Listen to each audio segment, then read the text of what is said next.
Everyone, good morning good morning good morning. देखिए class 11th accountancy students, स्वागत है आपका आपके अपने डीपी सर की क्लास यूट्यूब चैनल पर।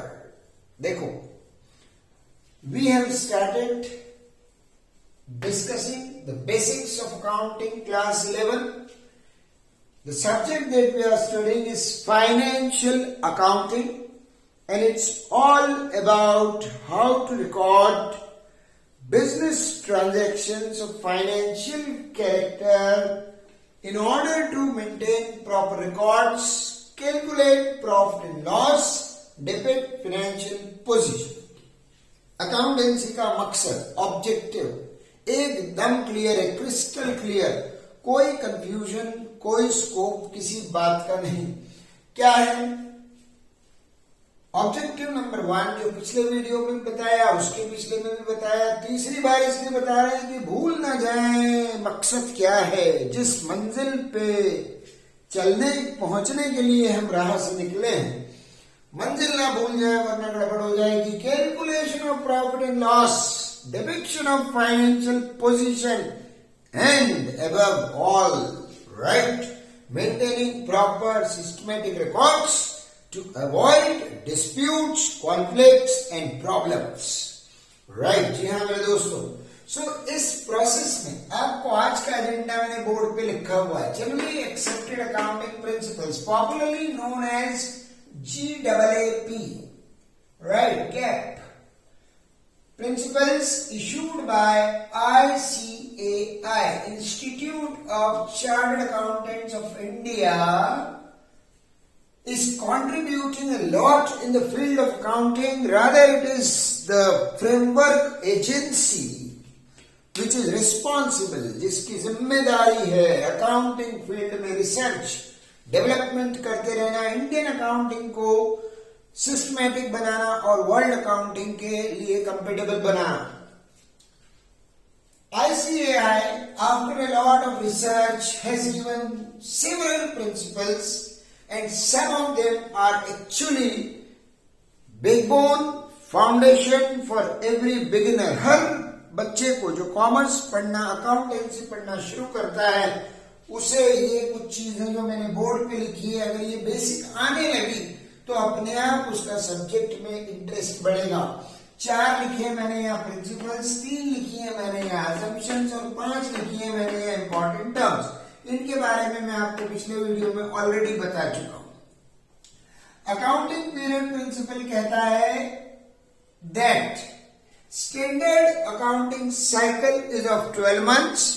Every business organization should close its books of accounts every 12 months, calculate profit and loss, depict financial position. मतलब क्या हुआ, इंटरवल एक साल का, यानी आप क्या करें, रिकॉर्ड बनाते रहे, साल पूरा हो जाए तो आप बुक्स को क्लोज करें। क्लोज करके आप देखें आपके टोटल रेवेन्यूज कितने हैं, आप देखें आपके टोटल एक्सपेंसेस कितने हैं, यहां एक माइनस का साइन लगा दें। रेवेन्यूज माइनस एक्सपेंस अगर आप कर देंगे, आपको इनकम यानी कि आपका प्रॉफिट मिलेगा। ये 1 साल के इंटरवल में करना है। जी हाँ मेरे दोस्तों, there are 2 popular accounting period suggested. One of them is the calendar year, जनवरी दिसंबर, जो 1 जनवरी स्टार्ट होता है, 31 दिसंबर खत्म होता है। The other one is the financial year, 1 April to 31 मार्च।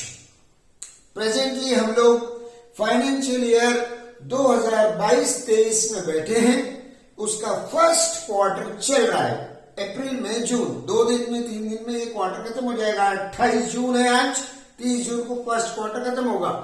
अप्रैल में जून, जुलाई, अगस्त, सितंबर, अक्टूबर, नवंबर, दिसंबर, जनवरी, फरवरी, मार्च, इन 12 महीनों के पीरियड को बोलते हैं फाइनेंशियल ईयर या fiscal year, right. This is more popular और यही ज्यादातर ऑर्गेनाइजेशंस फॉलो करती हैं।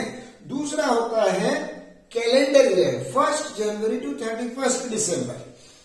अभी हम प्रेजेंटली 2022 वाले कैलेंडर ईयर में, कैलेंडर ईयर हमेशा सिंगुलर बोलते हैं मेरे दोस्तों, 2022 या 2023 ऐसे ही बोलेंगे सिंगल, मगर जब फाइनेंशियल ईयर बोला जाएगा तो it is always the combination of 2 years 22-23, because we take 9 months of 22 and 3 months of 23, तो 9 महीने एक साल के, 3 महीना दूसरे साल का, दोनों की पार्टनरशिप में पूरा ईयर बनता है, इसलिए उसको प्लूरल 22-23 ऐसे कहा जाता है। जो भी अकाउंटिंग पीरियड आप चूज करते हैं, आपको तो पता है क्लास 11 में जो अकाउंटिंग हम पढ़ रहे हैं वो सोल प्रोप्राइटरी है, सोल ट्रेड बिजनेस की, वन मैन बिजनेस की है, और उसमें भी कौन सी है, ट्रेडिंग ऑर्गेनाइजेशंस। मैन्युफैक्चरिंग का भी हमको इस साल ज्यादा डिस्कशन नहीं है, तो बाय लार्ज सोल ट्रेड को, वन मैन बिजनेस को ऐसा कोई प्रेशर, कंपल्शन, लीगल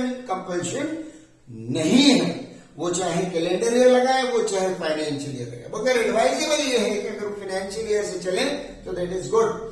सो क्या करेंगे आप, 12 महीने खत्म होंगे उस दिन, टोटल रेवेन्यूज निकालिए, उसमें से टोटल एक्सपेंसेस पूरे साल के माइनस कीजिए, आपको मिल जाएगा आपका प्रॉफिट। प्रॉफिट यानी आपकी इनकम, आपको इनकम टैक्स देना होगा, आप इनकम टैक्स रिटर्न फाइल करें, रिपोर्ट्स बनाए, पब्लिक को दें, यूजर्स को दें। एसेट लायबिलिटी कैपिटल आपको पहले ही बता चुका हूं, बैलेंस शीट बनवाएंगे, आपकी फाइनेंशियल पोजीशन दिखाएंगे, accounting equation, assets are equal to liabilities plus capital. हमारे अगले वीडियो का जो प्राइम फोकस होगा वो इसी पर होगा। दूसरा प्रिंसिपल है business entity principle, business and the businessman, business and the businessman are treated as two separate identities, separate entities. Actually they are one, right? Business cannot survive without businessman and businessman cannot survive without business. Both are made for each other. हम बने तुम बने एक दूजे के लिए, मगर accounting करते वक्त हमें क्या ध्यान रखना है, अकाउंटिंग में हमें बिजनेस को और प्रोप्राइटर को अलग अलग मानना है। प्रोप्राइटर मतलब ओनर, लाइन खींच देनी है दोनों के बीच में। क्योंकि हमें जो ट्रांजैक्शंस रिकॉर्ड करने हैं वो बिजनेस के पॉइंट ऑफ व्यू से रिकॉर्ड करने, तो हमारा पूरा फोकस, पूरी डिस्को लाइट बिजनेस पे होनी चाहिए, प्रोप्राइटर पे नहीं। इसलिए हमें जो personal private assets, liabilities, revenues, expenses owner के हैं उन पे ध्यान नहीं देना है। Personal assets and liabilities of owner are not recorded in the books of accounts. Personal revenues and personal expenses of proprietor are not recorded in books of accounts. तो हम बिजनेस की बुक्स में किसके ट्रांजेक्शन बुक करेंगे? हम business की book में किसके ट्रांजैक्शंस बुक करेंगे? बोलो, बिजनेस के ट्रांजैक्शंस। तो आपका फोकस, आपका ध्यान, आपका अटेंशन कहां होना चाहिए? बिजनेस पर। इसलिए अकाउंटिंग करते वक्त आप ये मान के चले कि बिजनेस एक अलग एंटिटी है, अलग इंसान है, अलग ऑर्गेनाइजेशन है, जिसका अपना लाइसेंस है, जिसका अपना बैंक अकाउंट है, जिसका अपना एक अलग नाम है, और प्रोप्राइटर अलग है। तो हम क्या करेंगे, बिजनेस में जो भी बाइंग एंड सेलिंग हो रहा है, जो भी एसेट्स एक्वायर हो रहे हैं, बिजनेस के एसेट्स, बिजनेस की लायबिलिटीज, बिजनेस का कैपिटल, बिजनेस के रेवेन्यूज, बिजनेस का एक्सपेंस, बिजनेस की इनकम, हमारा फोकस किस पे होगा? बिजनेस की एसेट्स, बिजनेस की लायबिलिटीज, बिजनेस की कैपिटल, बिजनेस के रेवेन्यू, बिजनेस के एक्सपेंसेस, बिजनेस की इनकम। हमें ध्यान रखना है, फोकस करना है, समझना है। Our attention has to be completely on business. This is why whatever investment is made by businessman, that is the proprietor in business, is treated as capital, which is a liability of business towards proprietor. जी हाँ मेरे दोस्तों, रहस्य की बात है, important है। Capital क्या है? कैपिटल ओनर के लिए तो एसेट है मेरे दोस्तों, राइट। मगर बिजनेस के लिए लायबिलिटी, जैसे एग्जामिनेशन में होता है ना, इन्विजिलेटर जो टीचर एग्जाम रूम में ड्यूटी दे रहा है उसके लिए मजा है, उसको पेपर के क्वेश्चंस के आंसर्स थोड़ी लिखना है। एग्जाम तो बच्चे से पूछो, वो कहता है मेरे लिए सजा है, टीचर कहता है मेरे लिए मजा है, मुझे 3 घंटा घूमना है, देखना है, कोई चीटिंग ना करे। बच्चा कहता है 3 घंटे में मुझे डिफिकल्ट आंसर्स लिखने हैं। तो आप इसी एंगल से इसको देखिए। मैंने बिजनेस में कैपिटल लगाई तो मैं कहूंगा अरे वाह, अपना तो एक इन्वेस्टमेंट तैयार हो गया, राइट। लेकिन बिजनेस की तरफ से देखिए, बिजनेस बोलता है अरे बाप रे, ये किसी ने पैसा दिया, अब ये मुझसे एक्सपेक्टेशन करेगा, लायबिलिटी बन गई, right. So according to business entity के principle, proprietor is creditor of business and capital is liability of business। Capital क्या है? बिजनेस की लायबिलिटी, क्योंकि वो बिजनेस का अपना पैसा नहीं है, किसी से उधार लिया हुआ है। किससे उधार लिया है? ओनर से उधार लिया है। तो ओनर से उधार लिया हुआ पैसा हमारे लिए क्या बन जाएगा? लायबिलिटी बन जाएगा मेरे दोस्तों। मनी मेजरमेंट आप जानते हो already, only those transactions which can be expressed in terms of money are recorded in the books of accounts. Non financial transactions have no room, no place in the books of accounting. समझ में आया? नहीं आया? Only those transactions which can be measured in terms of money। क्यों? पैसा पैसा करती है, पैसे पे क्यों मरती है? मगर अकाउंटिंग तो हमारी पैसों की ही बात करती है। It's a process of recording only those transactions. It records only those transactions, events, activities which involve money, which involve exchange of goods and services. Non-financial transactions are not recorded in the books of accounts। ये मैं आपको already video number 2 और 1 में identification और measurement में example के साथ बता चुका हूं। लिंक यहां डिस्क्रिप्शन में है, देखो, रिलेट करो और समझो, आगे बढ़ो। मनी मेजरमेंट के बाद है duality. Every debit has a corresponding credit, right. Every transaction will have 2 effects, 2 aspects। Every coin has 2 sides। Every action has equal and opposite reaction। तो फिर हमारी अकाउंटिंग क्यों पीछे रहेगी? Our accounting is called double entry book keeping. In double entry bookkeeping, we will have a debtor and a creditor for every debtor. For every debtor, there is a creditor, and for every creditor, there is a debtor. There is no transaction, my dear, under the sun which can spoil this equation assets equal to liabilities plus capital. It has 2 sides, LHS, RHS। जब इसमें मैं transaction book करूंगा तो कुछ इस तरह से book करूंगा कि उसके LHS, RHS बराबर आएंगे। तो मुझे हर ट्रांजैक्शन के 2 एस्पेक्ट्स ढूंढना है, पोस्टमार्टम करना है। मैंने किसी को गुड्स बेचे, 2 इफेक्ट क्या होंगे? मेरी तरफ से गुड्स जाएंगे और उधर से मुझे पैसा मिलेगा। Cash coming in, goods going out. Debit what comes in and credit what goes out.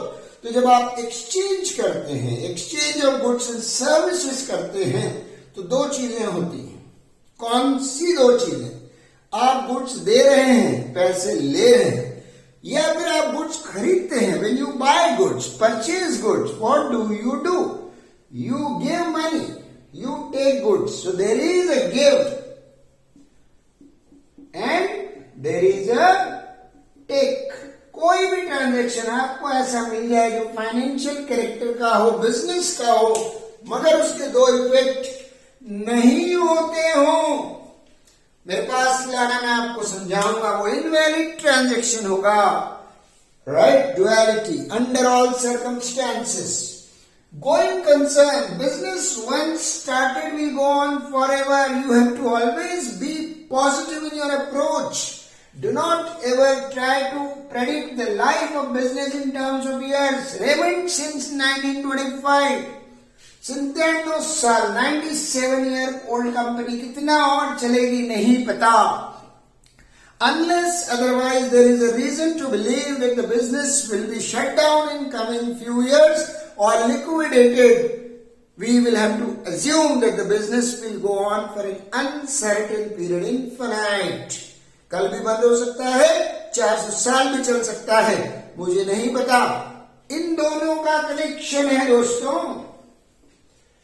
Accounting period and going concern are connected. कैसे? The long life of business is cut into small units of 1 year. So you don't have to wait for the liquidation for calculation of profit or loss. ऐसा नहीं कि business तो uncertain number ही अब तक चलेगा तो मैं काम करूं. राइट, तो मुझे ये नहीं कहना कि बिजनेस जब खत्म होगा तब मैं प्रॉफिट लॉस कैलकुलेट करूंगा या तब मैं इक्वेशन बनाऊंगा, बैलेंस शीट बनाऊंगा. लंबी बिजनेस की जो रेखा है, जीवन रेखा, उसके छोटे छोटे छोटे छोटे टुकड़े कीजिए. Each should be of 1 year. Right, ये है गोइंग कंसर्न. तो आपको गोइंग कंसर्न अजम्पशन क्या सिखाता है? Business once started will go on forever. Business will have uncertain life, indefinite life. So do not wait for calculation of profit or loss till its end. Divide the long life of business into small units according to accounting period. Calculate profits, losses, prepare reports, pass on to users and be happy. Right, प्यारे बच्चों, ध्यान रखिएगा. Okay, that's great. So we'll pick up this consistency and accrual assumption in the next video. क्योंकि ये theory होने के कारण हम लंबे लंबे ज्यादा आधे घंटे 25 मिनट के वीडियोस नहीं बना सकते. मुश्किल होता है बच्चों के लिए इतना सुनना, झेलना, समझना. Thank you, good bye. अगले वीडियो में अकाउंटिंग इक्वेशन के न्यूमेरिकल्स करना हम सीखेंगे. Thank you, have a nice day.